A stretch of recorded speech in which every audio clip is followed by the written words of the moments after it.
Bonjour à toutes et à tous, je suis enchantée de vous retrouver aujourd'hui pour la carte de naissance de tarot du lundi.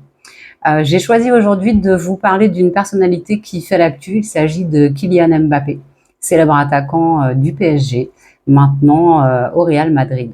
Alors, Kylian Mbappé, il est né le 20 décembre 1998 et par réduction, sa date de naissance correspond à l'arcane majeur du pape ou du hiérophante dans le tarot, le numéro 5, que je vous montre.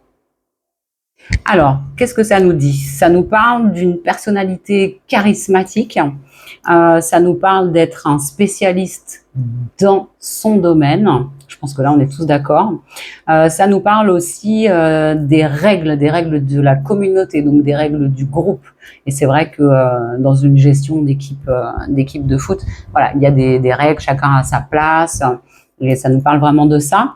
Ça nous parle d'un sentiment d'appartenance aussi assez lié aux traditions, aux us, aux coutumes. Donc le clan familial, je pense, ressort ici fortement. Ça nous parle aussi de se conformer aux règles, aux lois de la société ou du groupe, de la communauté dans laquelle on vit.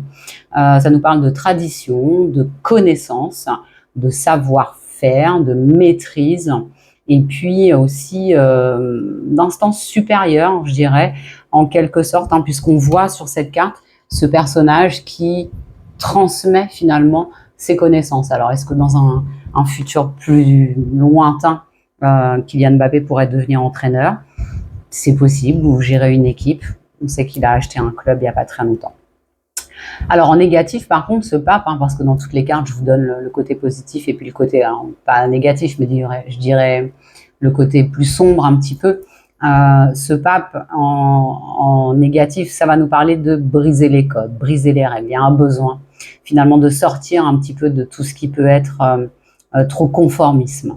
Donc c'est aussi subir la pression des autres, hein, parce que dans cette carte, on voit ça, les gens attendent beaucoup du spécialiste, hein, de celui qui a les codes, les savoirs. C'est aussi ne pas écouter sa sagesse. C'est censé être un personnage sage et spirituel. Et puis, ça va nous parler aussi de stagnation et de rigidité.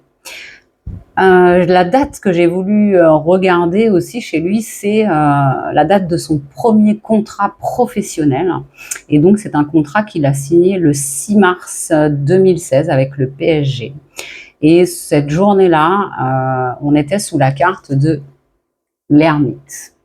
Alors, l'ermite, on voit quoi, hein, sur cette carte? On voit un personnage qui s'en va vers sa lumière. La lumière qui est dans la petite loupiote, là, finalement, c'est son guide, c'est son chemin, je dirais.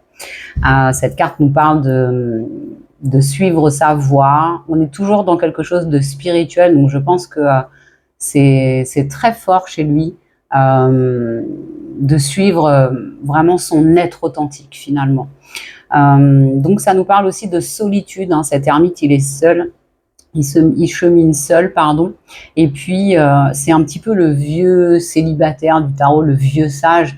Donc même sur une personnalité physiquement jeune, je pense qu'on a un caractère qui est peut-être un peu plus mature que certaines personnes de son âge, en tout cas dans ce qui va être dans les domaines de sa vie où il va y avoir un lien avec le clan, la famille, les règles, les lois de quelque chose de particulier. Ce que j'ai voulu aussi aller regarder, c'était la date de signature de son contrat au Real, parce que ça faisait 5-7 années, me semble-t-il, hein, qu'il était au PSG, donc c'est vraiment un grand tournant. Même si on le savait, c'était un petit peu dans les tuyaux depuis un moment, mais ça ne s'est pas fait comme ça. Et justement, il a signé le 30 juin 2024 au Real, et ce jour-là, eh bien, on était sous la carte de la force. Donc la force, on voit une femme qui, on ne sait pas trop si elle ouvre, si elle ferme la gueule du lion. Et en fait, c'est ça, hein, cette idée de dompter quelque chose, d'y mettre les forces physiques, les forces morales, mais tout en essayant de garder un certain équilibre. Ça va nous parler de bras de fer, de rapport de force, et puis peut-être de main de fer dans un gant de velours. Et on sait que cette négociation, elle a été difficile. Et c'est ça, cette carte de la force, c'est une espèce de dualité dans quelque chose de fort, justement. D'ailleurs, 2024 en général, de 2-4, ça nous donne 8. On est actuellement sous une année force et on le voit. Les choses, voilà, c'est dans le dur, ça force, c'est pas tout droit, c'est pas simple en fait finalement. Il y a une résistance, une histoire une idée, une notion de résistance. J'ai calculé la carte de Kylian Mbappé en relation avec son année 2024. Donc là, j'ai repris 2012 et 2024. Eh bien, la carte qu'il avait sur la tête, enfin qu'il a encore, parce qu'il reste encore 2 mois, hein, en 2024, c'est la carte de la mort, l'arcane majeure de la mort.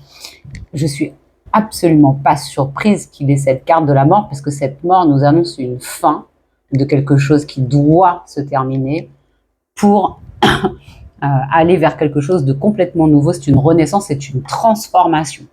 Et on sait qu'en 2024, l'histoire avec le PSG a pris fin et qu'il s'en est donc allé avec le Real. Donc ça nous parle de ça. J'ai trouvé ça très symboliquement, évidemment, très, très parlant. On va maintenant terminer cette vidéo sur la petite affaire qui petite ou grande, on verra, qui le concerne. Alors, l'affaire pour laquelle il est accusé, je ne vais pas prononcer le mot qui commence par un V parce que YouTube va me mettre une restriction. Je pense que vous savez de quoi je parle. Ça s'est passé entre le 9 et le 11 octobre. Donc, on a 3 jours, le 9, le 10, le 11, et on a le 15 qui est la date de dépôt de plainte, ou en tout cas de médiatisation de l'affaire, parce qu'il s'est passé quelque chose au niveau de la justice. Alors, le 9 octobre, on était à nouveau en carte de l'ermite. Donc, le 9 octobre, il était dans une démarche de penser à lui.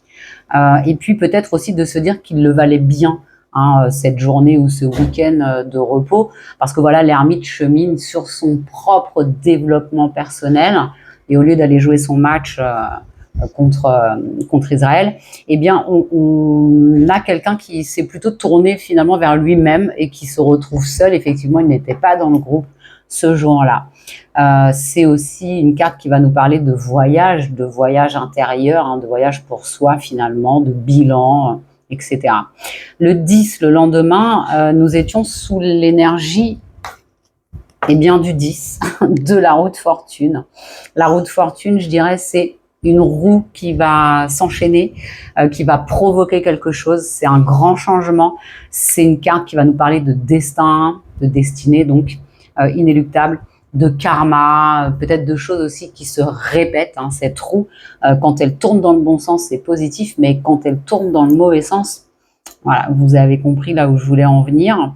Est-ce que c'était écrit finalement, s'il avait décidé de pas partir, ça se serait forcément pas passé, c'est certain. Mais voilà, en tout cas, une petite explication par rapport à ça. Donc, cette roue a tourné en sa défaveur en cette journée du 10 octobre. Et le 11 octobre, 10 plus 1, voici la carte de la justice. Donc, la justice nous parle des actes, du karma, des actes qui égalent des conséquences, nous parle bien évidemment de la justice des hommes, vraiment en elle-même. Donc, vous pouvez voir finalement dans cette journée qu'il allait falloir bientôt regarder les choses en face et se douter qu'on aurait peut-être finalement affaire à la justice. Alors la date du dépôt de plainte, et c'est ça qui est quand même assez intéressant, le 15 octobre par réduction me donne l'arcane majeur du diable, carte numéro 15. C'est une carte qui va nous parler de tout ce qui nous enchaîne, de tout ce qui nous entrave, des addictions, des poisons, de toutes les choses auxquelles on est attaché et enchaîné. Alors ce diable, est-ce qu'il représente Kylian Mbappé ou est-ce qu'il représente finalement la personne qui a été déposée la plainte? Et là, ça change tout, je dirais, puisque si c'est Kylian, eh bien malheureusement, il s'est retrouvé face à ses pulsions, et on en a tous, alors peut-être pas tous les mêmes, mais voilà, on a tous un côté un petit peu caché, un petit peu sombre, et puis surtout voilà, quand on a une carrière comme ça très très très mise en valeur, c'est un petit peu compliqué d'avoir une vie privée, et puis bon, c'est quelqu'un qui a eu beaucoup de succès, donc qui pourrait être en proie, je pense peut-être parfois à sa part démoniaque. Si ça représente la personne en face de lui, ça nous en donne long sur ses intentions Et peut-être que du coup, la personne face à lui qui a déposé plainte, si c'est elle qui est dans cette carte du diable, est dans une énergie assez négative. Et je dirais le diable, il roule pour lui. Donc voilà, ça serait quelqu'un qui abuserait de la célébrité du monsieur pour arriver à ses propres fins personnelles. En tout cas, j'ai trouvé ça intéressant. Et voilà comment j'avais envie de vous transmettre ce petit partage. Eh bien, je vous dis à lundi prochain pour une nouvelle carte de naissance. Passez une bonne semaine.